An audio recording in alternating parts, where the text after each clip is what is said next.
1.5 lakh litre पानी चाहिँ यसको यो फेदले चाहिँ जम्मा गर्छ र यो पात पनि खान बन्छ है। यो पात चाहिँ निकै पोसिलो मानिन्छ हैन। यो पात चाहिँ त्यो जुन विदेशी साथीहरूले के भन्छ भने यो पातलाई हामी अलिकति पिठोमा अलि धेरै पात हालेर पकाएर अनि त्यो हामीले तरकारीको रूपमा खाने गर्छौं हैन। मिठो हुन्छ यो पात, त्यस्तो नमिठो हुँदैन, यसको टेस्ट पनि एकदमै स्वादिलो हुन्छ। हामीले धेरै वर्ष अगाडि चाहिँ यो कल्पवृक्षको चाहिँ बिरुवा देखाएका थियौं। अहिले गजबसँग यो बिरुवा हुर्केको छ।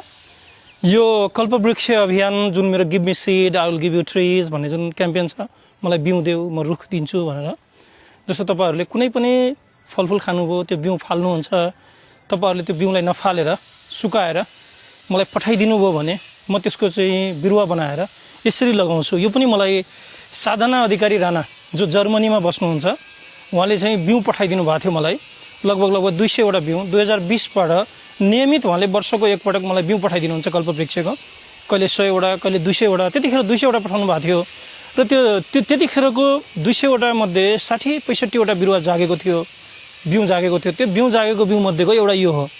यो चाहिँ कल्पवृक्षको जति वर्णन गरे पनि कम हुन्छ, किनभने यसको बारेमा हाम्रा स्कन्द पुराणहरुमा अनि विभिन्न धार्मिक पुस्तकहरुमा कल्पवृक्षको चाहिँ महिमा छ। यसलाई विदेशमा पनि विश गिभिङ ट्री भनेर चाहिँ यसलाई मान्दो रहेछ। अझ मडागास्करमा मेरा साथीहरु अफ्रिकन साथीहरु छन्, उहाँहरूले के भन्नुहुन्छ भने मदर प्लान्ट भन्छौं हामीहरु। बाहिर कुनै पनि काम गर्नु पर्यो भने हामी यसलाई ढोगेर जान्छौं। अनि यो इन्डियामा पनि यो ठुला कल्पवृक्षहरु 9 वटा छ। यही बाराबंखी हाम्रो लखनऊमा एउटा छ, अनि गएर जोशीमठमा सबभन्दा ठुलो चाहिँ जोशीमठमा छ, त्यहाँ चाहिँ 2500 वर्ष पुरानो आदिगुरु शंकराचार्यको पालाको पनि छ। यो कल्पवृक्ष चाहिँ समुद्र मन्थनबाट निक्लेका 14 रत्न मध्येको एउटा रत्न हो भनेर चाहिँ यो हाम्रो पुराणहरुमा लेखेको छ। र यसको बेग्लै एनर्जी छ। यसको नजिक आउनुभयो, समीपमा तपाई आउनुभयो भने तपाईलाई मन्त्रमुग्ध बनाउँछ यो बिरुवाले। अझ यसमा एउटा अझ के भनाइ छ भने जस्तो हामीले यसलाई अँगालो हालेर आफूले सोचेका कुराहरु मजाले अँगालो हालेर तपाईले के कुरा सोच्नुभयो भने कल्पना गरेका कुराहरु चाहिँ पूरा हुन्छ भन्ने भनाइ हाम्रो उसमा छ। यसको छाया मुनि बसेर तपस्वीहरु ऋषिमुनिहरु पहिले तपस्या गर्थे भन्ने पनि भनाइ छ। र एकदम हल्का यो छोयो भने पनि हेर्नु कस्तो राम्रोसँग एकदमै हल्का हुन्छ। यो हेर्नुस्, यसको चाहिँ एकदमै एउटै औँलाले पनि मजाले हलाउन सक्छु। र यो 2020 मा हामीले भनेपछि लगभग अहिले 26 वर्षको भयो। यो हाम्रो यहाँको नागा बाबा बर्मलिन नागा बाबाको सम्झनामा हामीले चाहिँ गुरु पूर्णिमाको दिन विधिपूर्वक भूमि पूजन गरेर यो बिरुवा लगाएको हो। र रुखको आफ्नै महिमा छ। र यो विदेशका साथीहरुले जस्तो मलाई अस्ट्रेलियामा दामोदर भण्डारी जो हाम्रो पूर्व पत्रकार महासंघको अध्यक्ष हुनुहुन्थ्यो, उहाँले एउटा कल्पवृक्षको अस्ट्रेलियामा भएको बिरुवा मलाई पठाइदिनु भएको थियो। 700 वर्ष पुरानो हो हेमनजी। हजारौं मान्छेहरु यसको चाहिँ यो हेर्नलाई आउँछन्। यसले एउटा इतिहास बनाएको छ भनेर चाहिँ उहाँले चाहिँ त्यो बिरुवा मलाई पठाइदिनु भएको थियो। र जस्तो मडागास्करको साथीले के भन्छ भने हाम्रो यहाँ पानीको खडेरी भयो, पानी पाएनौं भने हामीले के गर्छौं भने यो कल्पवृक्षको यो फेद पछि गएर एकदमै ठुलो हुन्छ। यो फेदमा चाहिँ फोडेर हामीले चाहिँ त्यसबाट निक्लेको पानी चाहिँ हामी गाउँभरिको मान्छेले खान्छौं। 1.5 लाख लिटर पानी चाहिँ यसको यो फेदले चाहिँ जम्मा गर्छ र यो पात पनि खान बन्छ है।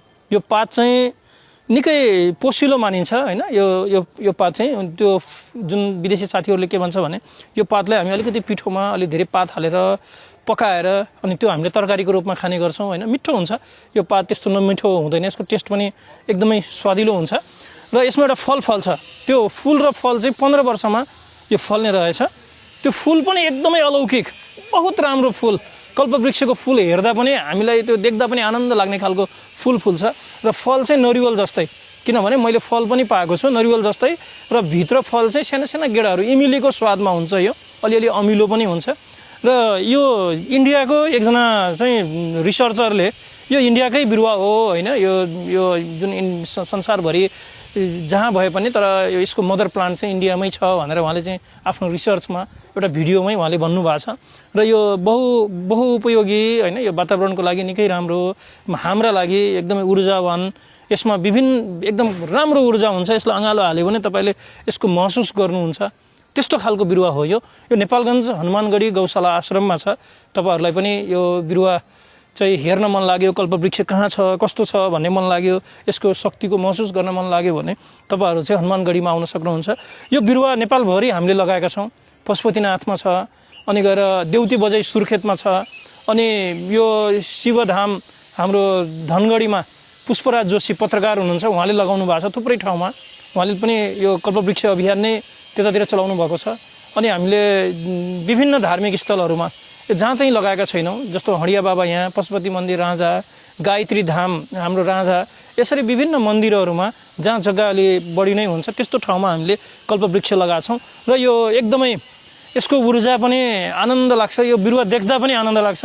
र यसलाई चिन्ने भनेको मलाई साथीले जो एकजना सन्त आउनुभएको थियो, उहाँले चाहिँ तल हेर्दाखेरि यसमा जम्मा 3वटा पात देखिन्छ, 3वटा छ, यी 3वटा, 1 2 3वटा, अनि माथि आयो भने 5वटा, 1 2 3 4 5, माथि हेर्नुभयो भने यो 5वटा देख्नुहुन्छ, 1 2 3 4, यो हेर्नुहोस्, यो एउटा पात पनि टिपेँ मैले, 1 2 3 4 5वटा, अनि अझै माथि गयो भने 7वटा पात छ यसको होइन। यो हेर्दा बेलपत्र जस्तो देखिने होइन, अनि यसो हेऱ्यो भने सिमल जस्तो पनि देखिने होइन, तर यो कल्पवृक्ष हो। यो यसलाई ब्याबोब ट्री भन्छ बाहिर चाहिँ, र यो बहुउपयोगी होइन। यो एकदमै हामीलाई हाम्रो संस्कार, हाम्रो धार्मिक होइन जुन छ संस्कृति छ त्यसको संरक्षणका लागि, सम्वर्धनका लागि रुखको पनि महत्त्वपूर्ण भूमिका हुन्छ।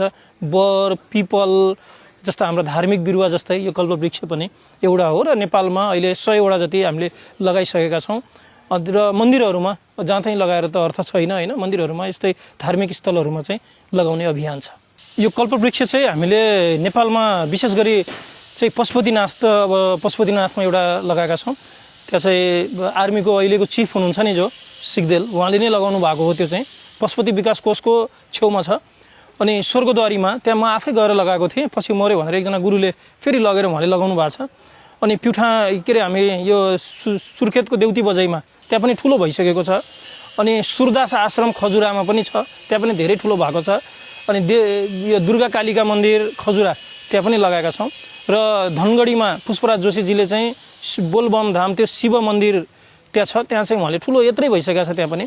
अनि यो सैना महिनामा यो अर्जुनजी हुनुहुन्छ एकजना चाहिँ, उहाँ चाहिँ हाम्रो हनुमानगढीसँग जुड्नु भएको, गुरुसँग जुड्नु भएको एकजना गुरु हुनुहुन्छ, उहाँले लगाउनु भएको छ, त्यहाँ पनि ठुलो भइसकेको छ।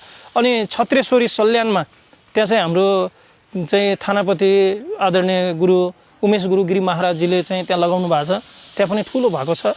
यसरी हामीले देशभरि थुप्रै दाङमा हो नि, दाङमा 2वटा बिरुवा छ, दङ्गी शरण भन्ने ठाउँमा छ, र अर्को चाहिँ त्यो दुईटै दङ्गी शरणमा छ, त्यो पनि ठुल्ठुलो भइसकेको छ। यसरी हामीले देशभरि चाहिँ यो कल्पवृक्ष अभियान भनेर धार्मिक स्थलहरूमा विशेष गरी होइन, र यो रिसर्चका लागि काम लागोस् भनेर एउटा चाहिँ यो वन कार्यालयभित्र चाहिँ एउटा राखिदिएको छु। त्यो चाहिँ अध्ययन गर्नका लागि होइन, बोट बिरुवा सम्बन्धी ज्ञान होस् भनेर त्यसका लागि त्यहाँ राखिदिएको छु। नत्र यसरी जहाँ चाहिँ हामीले लगाएका छैनौँ। र अहिले पनि 100वटा बिउ आएको छ मलाई। त्यो 100वटा बिउलाई अब केही दिनमा बिरुवा बनाएर फेरि यस्तै धार्मिक स्थलहरूमा जहाँ जमिन छ, खाली छ, त्यस्तो ठाउँमा चाहिँ लगाउने अभियान बनाएका छौँ। 100 बढी लगाइसक्यौँ, 100 बढी ठुल्ठुलो यत्रो भइसकेको छ। यो त हामीले मजाले त्यो ठाउँमा गएर भिडियो फोटोहरू लिन सक्छौँ। यहीँ हाम्रो भगवती मन्दिर छ वडा नम्बर 18मा, पानी ट्याङ्कीको छेउमा, त्यहाँ पनि लोकेन्द्र चन्दजीसँग मिलेर लगाएको, लगभग त्यो पनि ठुलो भइसकेको छ। यसरी सबै ठाउँमा लगाइएका बिरुवाहरू हुर्केका छन्। कोहलपुरमा छ, अनि हामीले पठाएको एउटा टाढा भनेको म्याग्दी पनि एउटा बिरुवा त्यहाँ दिएर आएका छौँ, त्यहाँ पनि सम्भवतः जागेको होला।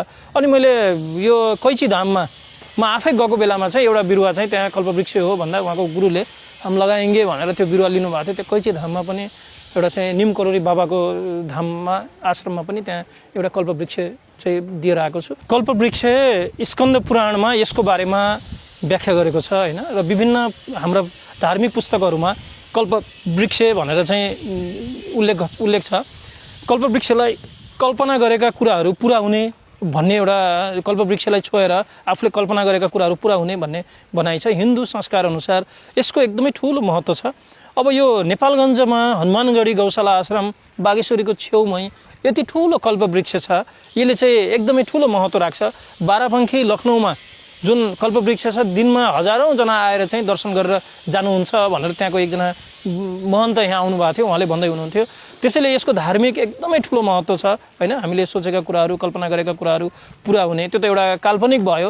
तर यो बिरुवासँग चाहिँ हाम्रो जुन यो 14 रत्न मध्येको एउटा रत्न जुन निक्लेको थियो यो त्यो मध्येको एउटा चाहिँ यो पनि हो कल्पवृक्ष हो भनेर चाहिँ त्यहाँ उल्लेख भएको हुनाले यसको एकदमै ठुलो महिमा छ। यो बिरुवा चाहिँ कस्तो छ भने यो लगाएको 6 वर्ष भयो, हेर्नुहोस् लगभग 20 फुटभन्दा अग्लो भइसक्यो होइन। यो छिटो हुर्किँदो रहेछ, तर यसको फल चाहिँ फुल 15 वर्षमा फुल्ने, अनि फल पनि हाम्रो चाहिँ ठ्याक्कै 15 वर्षमै फल्ने भयो, फुल फुल्यो भने। अनि यसको आयु चाहिँ 5000 वर्ष।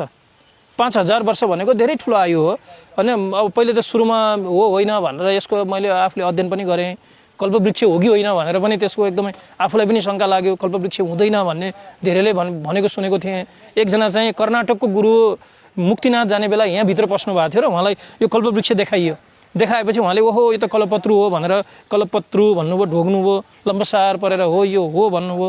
अनि उहाँले भनेपछि चाहिँ मलाई हो रहेछ भन्ने लाग्यो र अध्ययन गर्दै जाँदा यो चाहिँ 5000 वर्षसम्म बाँच्छ। यसको अहिले पनि संसारभरि 2500 वर्ष पुराना रुखहरू जिउँदैछन्। अहिले मडागास्करकै हो कि अन्तिम एउटा रुख अब अन्तिम छ भनेर यो 2-4 दिन अगाडि एकदमै त्यो व्यापक भएको छ। व्यापक ट्री चाहिँ लास्ट डेथ भनेर त्यो लामो त्यसैलाई आधार मानेर 5000 वर्षसम्म बाँच्छ भनेर चाहिँ यसको चाहिँ उ गरेको छ। साइन्टिफिक रिसर्चहरूमा यसको चाहिँ उल्लेख छ, मैले पनि त्यही हेरेर भनेको हो।